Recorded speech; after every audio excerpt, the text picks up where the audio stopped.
merci de vous informer sur les www.gms.sn. Le journal, voici les titres. Temento, capitale de la chrétienté, ce week-end, le sanctuaire Notre-Dame de la Paix reçoit un millier de jeunes des diocèses de la Casamance pour le pèlerinage interdiocésain 2018. La France évalue ses investissements en Casamance, près de 80 milliards de francs CFA. C'est la manne financière injectée par l'Hexagone pour soutenir l'émergence économique et sociale de la région sud. Bienvenue. Je le disais au sommaire, dans quelques heures, les jeunes du diocèse de Ziguinchor et ceux de Kolda vont rallier Temento pour le pèlerinage interdiocésain. Près de 1000 jeunes sont attendus au sanctuaire Notre-Dame de la Paix autour du thème « Avec Marie, portons la paix, la joie et l'amour du Christ à nos familles ». L'abbé Serge Otis Sambou, directeur des œuvres du diocèse de Ziguinchor, revient plus amplement sur le thème choisi de cette année. Chaque année, quand on va en pèlerinage, il y a un thème. Voilà. Et cette année, c'est avec Marie, portons la joie, l'amour et la paix à nos familles. Nous partons de Marie parce que elle est celle qui a le mieux vécu l'évangile. J'ai toujours dit aux jeunes, d'abord je les félicite parce qu'ils sont nombreux, nous serons autour de 1000. Ouais. L'église, c'est un mouvement d'ensemble. Voilà. Et qu'ils ne peuvent pas connaître Jésus-Christ s'ils font cavalier seuls. C'est en église qu'ils apprendront à parler de Jésus-Christ. Ils connaîtront l'évangile, ils connaîtront Jésus-Christ. Et c'est comme ça aussi qu'ils auront à témoigner de Jésus-Christ au milieu de leurs frères. Le message que je leur donne, c'est d'abord de leur dire merci et puis de profiter de ce moment parce que nous sommes aussi en temps de carême, que ce soit au moment où chacun doit se ressourcer. On en a tous besoin parce que le pèlerinage, il a cette vocation, se ressourcer. Il y a un ressourcement spirituel, il y a une recherche de conversion personnelle et collective. Et je crois que les activités qui nous sont offertes lors de ces 2 jours, c'est justement pour permettre à chacun de nous de vivre pleinement ce pèlerinage, de faire la rencontre de Jésus-Christ. L'ambassadeur de France au Sénégal a réitéré toute sa confiance en ce qui concerne la situation sécuritaire en Casamance. Christophe Bigot invite les touristes français à venir visiter la région. Il s'exprimait à l'occasion de sa tournée dans la région sud du Sénégal. J'avais effectivement participé à ce qu'on avait appelé les 72 heures de relance du tourisme à Diembéring, autour d'un magnifique fromager sur la place principale du village, pour relancer le tourisme. Et moi, je souhaite que les opérateurs, les hôtels, les restaurants continuent leur mobilisation à ce sujet. Nous ferons ce soir un petit événement avec certains d'entre eux pour justement continuer à développer la destination Casamance. Le ministre du Tourisme, avec qui je me suis entretenu, doit se rendre en France en mars, donc ce mois-ci. Et avec lui, nous voulons travailler sur ce qu'on appelle la destination, le contrat de destination Casamance. Parce que vous avez ici, non seulement le patrimoine, je dirais, en termes de paysage, en termes balnéaires aussi, mais vous pouvez aussi développer toutes les activités liées à l'environnement, à l'écologie, et aussi à promouvoir les savoir-faire et la culture locale. Donc je crois qu'il y a une opportunité très importante qui doit être saisie et qui va bien au-delà de les régions les plus développées aujourd'hui sur le plan touristique, qui sont essentiellement le Cap Skirring et la région de Abéné-Kafountine. Il y a aussi dans l'intérieur des régions magnifiques qui mériteraient d'être davantage développées. Donc oui, je n'ai pas changé d'avis sur ce sujet, mais évidemment, la sécurité, c'est une question qu'il faut suivre en temps réel. Et donc j'aurai l'occasion, puisque je serai reçu, je crois, cet après-midi par les autorités locales, le gouverneur et d'autres, j'aurai l'occasion évidemment d'écouter leur analyse de la situation sécuritaire en Casamance, compte tenu des événements dont vous avez parlé de ces dernières semaines et dont m'avait déjà parlé le chef d'état-major des armées et le haut commandant de la gendarmerie. L'investissement français en Casamance a atteint un niveau record. Malgré tout, la France se montre disposée à accompagner cette région du sud du Sénégal Dans son effort de redressement, son Excellence Christophe Bigot, ambassadeur de France au Sénégal, a tiré le bilan de son séjour en Casamance. Nous l'écoutons au micro de Papo Mané. C'est que nous avons tout un travail qui est mené sur la lutte contre les abris provisoires. Je disais, il y a un programme qui s'appelle le PAEPCA. Il y a à peu près, je crois, 6,5 milliards de francs CFA qui sont consacrés à la lutte contre les abris provisoires dans la région de Sédhiou et dans la région de Ziguinchor. Cela a pris pas mal de temps pour le mettre en place, ce programme, mais il commence enfin à porter ses fruits. Et là, par exemple, dans la région de Sédhiou, mais je pense qu'on va aussi avancer dans la région de Ziguinchor, eh bien, on voit des établissements qui pourraient, au mois de septembre, passer de l'abri provisoire au dur. Et ça, croyez-moi, en termes de durée de scolarité, en termes de qualité de la scolarité pour les enseignants comme pour les élèves, ça change tout. Ils peuvent enfin apprendre dans de bonnes conditions. Donc ça, je crois qu'il faut continuer à travailler dans ce sens-là, comme il faut aussi travailler sur le secteur de la santé. J'étais déjà venu il y a quelques mois à Sédhiou et à Ziguinchor et j'avais travaillé sur le volet de la santé avec l'UNICEF. C'était à Oussouye. La santé à Sédhiou, c'était sur le centre de santé et sur l'hôpital régional pour essayer d'élever encore le niveau de qualité en termes d'accueil des mères enceintes et en termes des enfants, des nouveau-nés. Voilà, je pense qu'il faut continuer à mener ce travail. Et puis sinon, comme je le dis toujours, c'est ici une région qui est très profitable en termes d'agriculture, mais parce qu'il y a de la terre, il y a de l'eau, il faut aussi former les agriculteurs.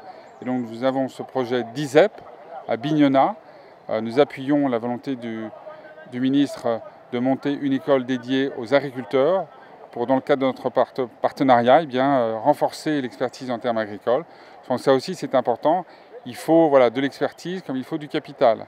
Le capital, nous l'apportons dans une autre région de Casamance, du côté de Vélingara, le bassin de la Nambé, où là, nous avons un gros projet d'irrigation qui va permettre le développement de la culture du riz, la culture du maïs. Et au total, si on prend en compte toutes ces dimensions, toutes ces actions, c'est pas loin de 80 milliards de francs CFA qui sont consacrés par la France, à travers l'Agence française de développement et d'autres outils, au développement de la Casamance. Et depuis maintenant le mois d'octobre, nous avons ici à Ziguinchor un garçon, David, qui a la charge de coordonner notre action d'accompagnement de cette région dans le cadre du plan Sénégal émergent. Allons à la découverte d'un nouvel ouvrage intitulé « Sanglots dans les ténèbres », un ouvrage écrit par l'inspecteur de l'éducation à la retraite Yaya Diatta. Il a présenté à ses lecteurs de Bignona au cours d'un café littéraire au CEDAC. Lamine Badiane. C'est une imagination dans la société transition. Dès que vous entendez mot là, c'est Mamadou de Lamine. C'est le diminutif de Mamadou de Lamine. Partout dans les Diola, c'est Mamadou là. J'ai pris ce nom, c'est en souvenir d'un ami, d'un compagnon qui est mort, mais dont le souvenir est encore vivace chez nous. C'est Kamer Diatta, que probablement vous connaissez, et qui s'appelle Molla. Donc, ce nom, quand j'écrivais l'œuvre, le personnage ne s'appelait pas Modla. Il avait un autre nom. Avec la mort de Molla Diatta, j'ai donné ce nom-là à Modla pour immortaliser cette appellation de Modla, qui est Modla Kamer, n'est-ce pas, qui est un ami, un compagnon de lutte, n'est-ce pas, que nous n'oublierons jamais. Mais le personnage de Modla a existé dans l'histoire. Comme je l'ai dit, Sanglots dans les ténèbres est un roman historique qui tire sa source de l'histoire de notre localité, de l'histoire coloniale. Le personnage a existé dans la réalité. Je me suis appuyé sur cette réalité historique pour construire la trame du roman et créer la fiction, n'est-ce pas, en dépassant un peu la réalité historique sur laquelle je me suis appuyé. Pour la société actuelle, quel est l'enseignement que l'histoire de Modla peut donner à la société d'aujourd'hui? Vous l'avez évoqué tout à l'heure, mais est-ce que vous pouvez revenir plus amplement pour donner la leçon de l'histoire de Modla?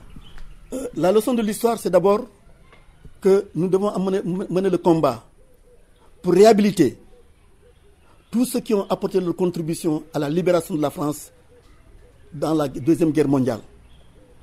aussi bien les tirailleurs sénégalais qui sont morts, que des hommes comme Modla qui sont morts à cause de cela. Deuxièmement, dans l'œuvre, il y a beaucoup de choses qui ont disparu aujourd'hui. Il faut que la jeunesse le sache. Si vous lisez l'œuvre et que je parle de l'activité économique au marigot de Bignona, où il y avait des chalands qui chargeaient des arachides, il y avait des grues qui chargeaient. Et vous regardez aujourd'hui, le marigot de Bignona, c'est plein de sable. C'est également montrer aux enfants que cela existait. Mais comment se fait-il qu'aujourd'hui, ce marigot est disparu? C'est certainement le changement climatique, mais c'est également la main de l'homme qui a dégradé la nature, qui a détruit la forêt. Il y a également, aujourd'hui, la culture, nos cultures sont en train de disparaître. J'ai parlé de ces scènes de culture, en Pays Diola avec le Kadiandou, où dans cette solidarité villageoise, on allait cultiver les champs des gens de chaque maison à chaque maison, et on voyait dans le champ à cultiver toutes les générations. Donc il y a tout ça. Si vous regardez le livre, peut-être pour ne pas trop divulguer les choses, on verra que l'ascension des hommes, souvent ces hommes sont victimes, n'est-ce pas, de leur victoire. Ils sont victimes de leur situation sociale. Ils sont victimes de leur réussite. Et c'est ça également l'état de notre société. Il y a également l'amitié qui est chantée. Il y a l'amour qui est chanté. Et à travers Assanatou, nous avons la nouvelle femme africaine qui a été à l'école, qui parle le français correctement, mais qui garde sa dignité, quoi qu'il arrive. Elle ne fléchit pas face à sa dignité de femme pour se laisser, n'est-ce pas, prendre par un autre homme, fût-il un toubab. L'actualité internationale nous mène au Burkina Faso, en République démocratique du Congo et en Italie. Au Burkina Faso, des hommes armés ont attaqué hier en fin de matinée l'ambassade de France à Ouagadougou, la capitale du Burkina Faso. Repoussés par les forces de sécurité burkinabées, les assaillants n'ont pas pu pénétrer dans l'édifice et aucune victime française n'est à déplorer. Une seconde attaque a visé l'état-major des armées burkinabées toujours, où une voiture a explosé. Le véhicule était bourré d'explosifs, la charge était énorme et a occasionné d'énormes dégâts, a déclaré hier le ministre burkinabé de la Sécurité, Clément Sawadogo. Au premier bilan provisoire transmis par les sources sécuritaires françaises, une trentaine de morts au quartier général de l'armée et de plus de 80 blessés. Un bilan provisoire dressé par Clément Sawadogo fait état de 8 morts parmi les forces de sécurité et de 8 assaillants battus. En République démocratique du Congo, des affrontements entre éleveurs landus et agriculteurs EMA ont fait au moins 49 victimes dans le nord-est de la RDC. D'après l'UNICEF, 76 personnes ont été tuées depuis décembre et plus de 70 villages ont été incendiés. Les violences communautaires se poursuivent en Ituri, dans le nord-est de la République démocratique du Congo, où au moins 49 personnes ont été tuées dans la nuit du jeudi à vendredi 2 mars. Et enfin, en Italie, c'est un scrutin à plusieurs inconnus qui doit se tenir ce dimanche. Les formations politiques ont lancé leur dernier argument lors des meetings venus clôturer ces 2 mois de campagne. Sur 50 millions d'électeurs appelés aux urnes, près de 8 millions seraient encore indécis. Le mouvement 5 étoiles compte capitaliser sur son discours populiste, présenté comme une rupture avec les partis classiques. La coalition de droite donnée favorite réunit 40 formations de l'extrême droite avec la Ligue du Nord jusqu'aux centristes, en passant par Forza Italia et les nostalgiques du fascisme. À gauche, le Parti démocrate n'a cessé de s'enlisser dans les sondages, desservis par l'image de son dirigeant Matteo Renzi, un parti qui semble bien mal en point pour réaliser une percée dans un paysage politique aussi divisé. La revue des quotidiens parue ce 3 mars 2018 est présentée par Sissa Okoli. Bienvenue. Les quotidiens de ce samedi traitent d'une diversité de sujets dont la politique et les faits de société. Youssou N'Dour sur son alliance avec Macky Sall, je suis déçu, affiche à sa une LAS. À moins d'un an de la prochaine présidentielle, Youssou N'Dour, allié parmi les plus fidèles de Macky Sall, marque une pause et affiche sa déception par rapport à son compagnonnage avec le chef de l'État, écrit le journal. Très amer, la star de la musique sénégalaise met le feu dans le maquis en décrochant des flèches incendiaires contre l'entourage du président Sall, ajoute l'AS. La publication renseigne que le leader du mouvement Feke Machibole a affiché ses états dans l'émission Face to Face animée par Aïssatou Diop Fall et qui sera diffusée ce dimanche sur la TFM. Je n'ai pas de problème avec Macky Sall, mais précise Youssou N'Dour dans Libération. Selon ce journal, à quelques mois de l'élection présidentielle de 2019, le lead vocal du Super Étoile est sorti de sa réserve pour dénoncer certains comportements des membres de Benno Bokk Yakaar. Youssou N'Dour est déçu de son compagnonnage avec la majorité, même si ses rapports avec le président Macky Sall sont au beau fixe, écrit Libération. Dans l'émission Face to Face qui sera diffusée ce dimanche sur la TFM, ajoute le journal, le leader du mouvement Feke Machibole a déclaré qu'il n'est pas franc-maçon. Il a également rejeté les accusations selon lesquelles il a bénéficié de la caisse d'avance de la mairie de Dakar. Sud Quotidien parle de la différence de stratégie politique en perspective de la présidentielle de 2019 et note pouvoir et opposition rament à contre-courant. L'analyste politique Momar Seyni Ndiaye affirme dans Sud Quotidien que c'est le combat crypto-personnel qui semble prévaloir au détriment d'un vrai débat sur les enjeux de l'heure. Pour le docteur Maurice Soudiek John de l'IGP de Saint-Louis, il est fondamental d'avoir un projet politique, mais on se rend compte que c'est pas cette logique qui prime. Les propos de Dr John sont relayés par le journal du groupe Sud Communication.